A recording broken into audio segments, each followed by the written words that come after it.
Hi there. Today I want to visit with Cheryl Todd. She is a friend of mine and fellow Team One columnist, but she has recently been in Washington, D.C., and I want to talk to her about what she and several other women, 50 to be exact, including her, what they have been doing in Washington, D.C. Let's get Cheryl on the line.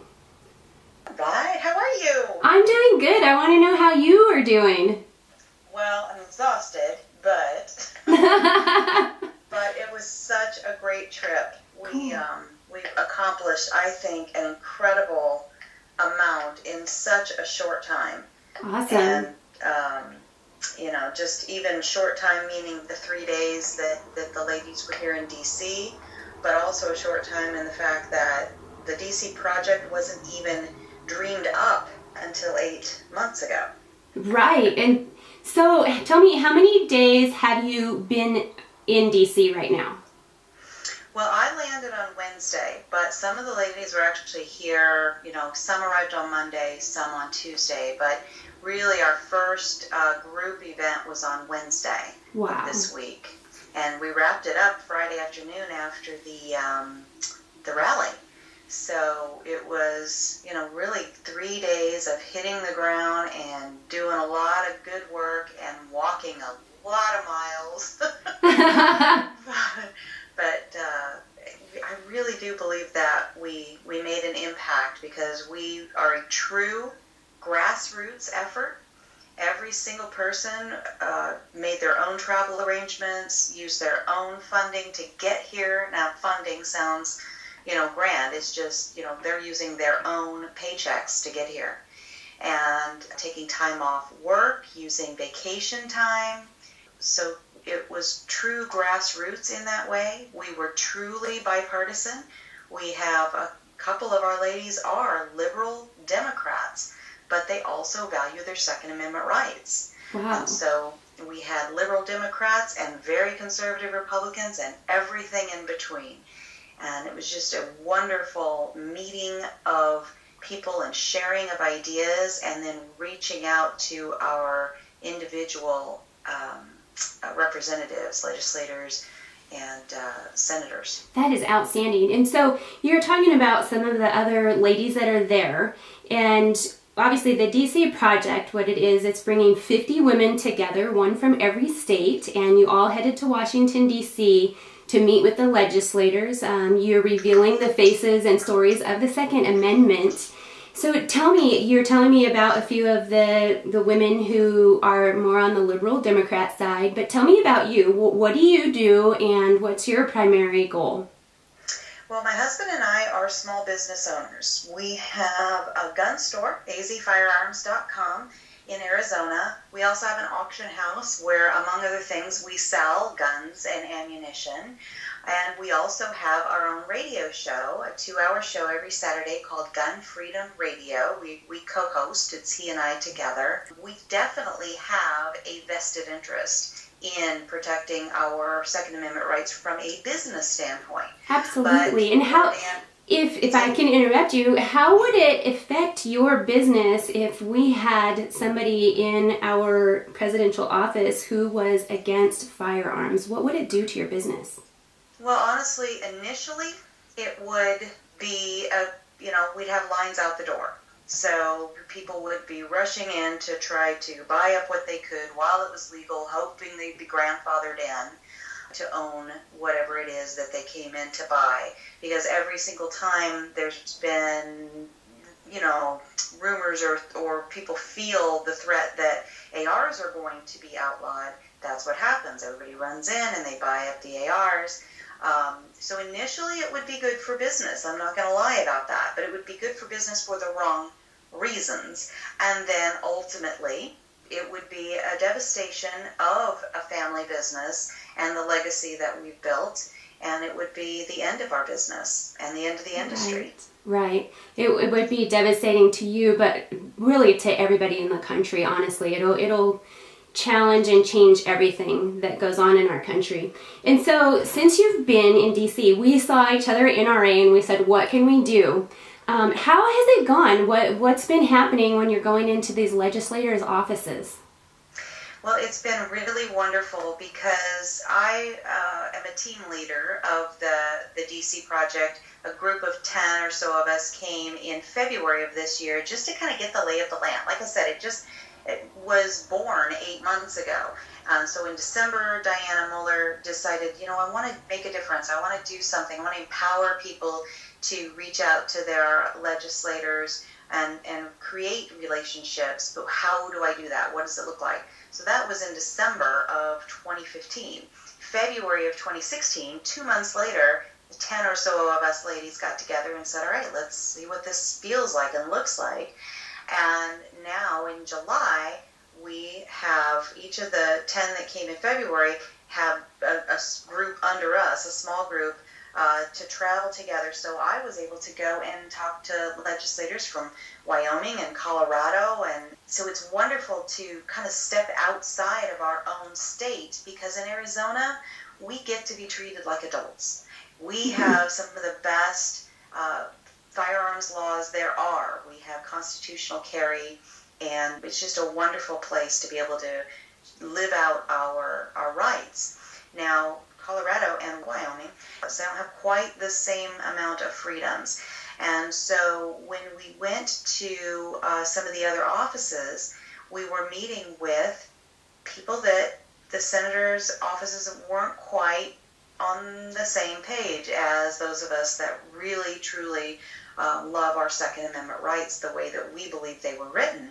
And so that was really an eye-opening experience, I think, for both parties, not only for those of us citizens that were walking into the office, but also for the legislators. Mm-hmm. We were able to share stories and share ideas, and I feel like,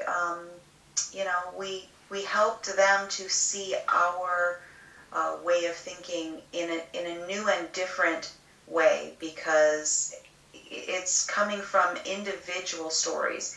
In my small group, we had Kimberly Corbin, who was the lady who you saw on the CNN town hall meeting speaking with President Obama. And her story is so personal and so compelling that she is a victim of rape, and that she believes that had she been able to arm herself on her college campus at the time of her rape, that she wouldn't have been a survivor now of rape. She says very firmly, I'm not a victim, I'm a survivor. But her story would have been completely different, she believes, had she had the opportunity to arm herself. And so the senators, listening to that, I think it was, you could tell in their face that there was something different happening in their mind, at least for that moment. And that's outstanding. And so being there, you do feel like you made a difference. Because as I said, at NRA, we talked about what can we do? How can we reach people? And so going to their offices and having them see you and speak face to face, that actually you did receive some positive feedback, and you do feel that you all made a difference. I definitely feel we made a difference. And, even if it's not, some light switch that goes off and now suddenly, everybody in Washington, D.C. is thinking differently about the Second Amendment. Right. Everything, I think, happens like a ripple in a pond. Mm-hmm. You drop your pebbles in where you can. You try to have a positive influence where you can. And, one thing builds upon another. And I think that's just the way that change happens. And had we not shown up, then there's no opportunity for change. The fact that we did show up and speak up, we now have an opportunity for others to even just see the faces of the people, the women who support their Second Amendment rights, that look very different from the stereotype that I think people instantly conjure up in their minds of, maybe a heavy-set, bearded guy. Right? And we don't fit that description at all, do we? So what do you think, getting ready to head back home to Arizona, what do you think the rest of us in the country can do that didn't get to join you all there, what can we do in support of our Second Amendment rights? Well, I can't remember who it was who originally made the quote, all politics are local. And so it is about connecting locally.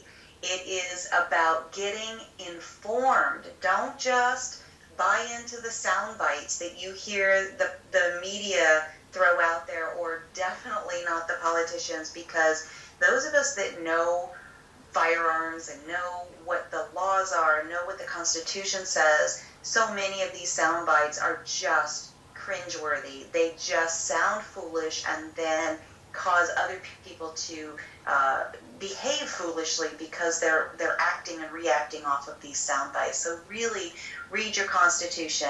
It'll take you 20 minutes, right? Right. Find out what your local laws are in your area, in your state. It sounds intimidating and daunting, but it's worth it. It's really not as daunting as it sounds. Figure them out. Check in with the experts. People like you, Mia. People like me. Reach out to us on Facebook. Ask us what's going on in our state. So get informed. Get involved. Reach out to your legislators. They are amazingly receptive. They have to be, because we forget. We on this side forget that they are basically people we hired to do a job for us. We forget that's what it's all about. So we have to tell them, how do we want them to represent us? It's so simple. You send an email, you make a phone call. It's not like you have to get into a long dissertation. You just say, hi, I'm your constituent, I live here, and I'd really like you to vote against anything that infringes on my Second Amendment rights. It's really that simple. That's right. If you want to support the DC Project, please reach out to the DCProject.org and go to that webpage, and there is a Contact Us feature on there. Outstanding. And I'll put links to the DC Project in the comments below the video, and I really do want to express a huge gratitude to all of you.